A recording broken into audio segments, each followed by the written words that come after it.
में 5 राज्यों के विधानसभा चुनाव परिणामों को जारी कर दिया गया। आलम यह रहा कि कांग्रेस को 3 राज्यों में हार का सामना करना पड़ा। इसके अलावा कांग्रेस को तेलंगाना में जीत के साथ खुद को संतुष्ट भी करना पड़ा। इधर मिजोरम में बीजेपी और कांग्रेस दोनों को 1-2 सीट से ही महज काम चलाना पड़ा। लेकिन हिंदी बेल्ट के जिन 3 राज्यों में कांग्रेस को मुंह की खानी पड़ी, उसे लेकर अब उसकी आलोचना उसके अपने ही लोग करने लगे। एक दूसरे पर आरोप प्रत्यारोप का भी दौर शुरू हो गया। राजस्थान में जहां अशोक गहलोत को लेकर आरोप प्रत्यारोप हो रहा है, तो दूसरी ओर एमपी में कमलनाथ के ऊपर भी सियासी संग्राम जारी है। जहां दूसरी पार्टियों के लोग कमलनाथ अशोक गहलोत को लेकर आरोप लगा रहे हैं, तो वहीं कांग्रेस के अपने ही उन्हें जबरदस्त घेराव करते हुए दिखाई दे रहे हैं। इधर पीएम मोदी ने एक बार फिर से विपक्ष और खासकर कांग्रेस पर जबरदस्त हमला बोला है।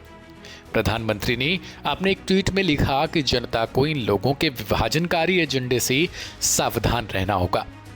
उन्होंने लिखते हुए कहा कि 70 साल पुरानी आदत इतनी आसानी से नहीं जा सकती। 3 राज्यों में कांग्रेस की हार के बाद कुछ कांग्रेसियों द्वारा उत्तर और दक्षिण भारत का राग अलापने पर पीएम ने इशारों में तंज कसते हुए कहा कि लोगों की समझदारी ऐसी है कि उन्हें आगे कई और चुनाव हारने पड़ सकते हैं। इससे पहले ही संसद के शीतकालीन सत्र से पहले पीएम ने मीडिया से बातचीत में कहा था कि उन्हें यानी विपक्ष को अब नकारात्मकता को छोड़कर सकारात्मकता को अपनाना होगा, तभी देश की जनता उन पर भरोसा करेगी। यानी विपक्ष को अगर चुनाव जीतना है तो नकारात्मकता की बजाय सकारात्मकता लानी होगी। इस सत्र में पराजय का गुस्सा निकालने की योजना बनाने के बजाय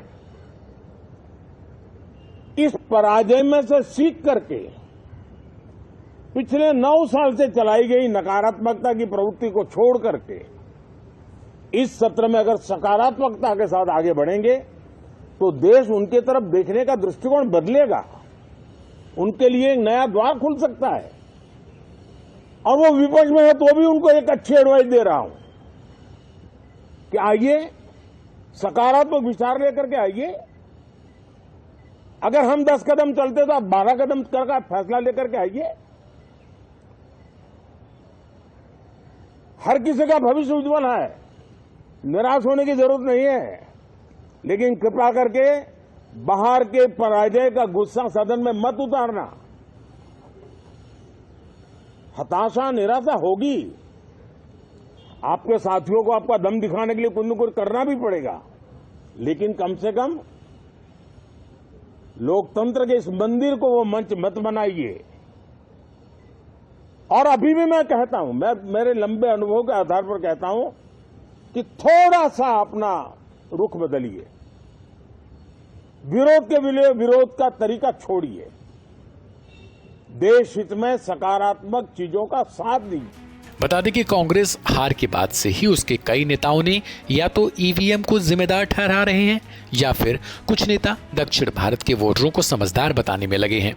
हालांकि कई कांग्रेस नेताओं को ट्रोल होने का भी सामना करना पड़ रहा है कि क्या कांग्रेस को वोट देना ही समझदारी है। इसी को लेकर अब प्रधानमंत्री मोदी ने अपील की है कि ऐसे नफरती लोगों के एजेंडे पर बिल्कुल ध्यान न दें। ये लोग शुरू से ही भारत को बांटने का काम करते आए हैं।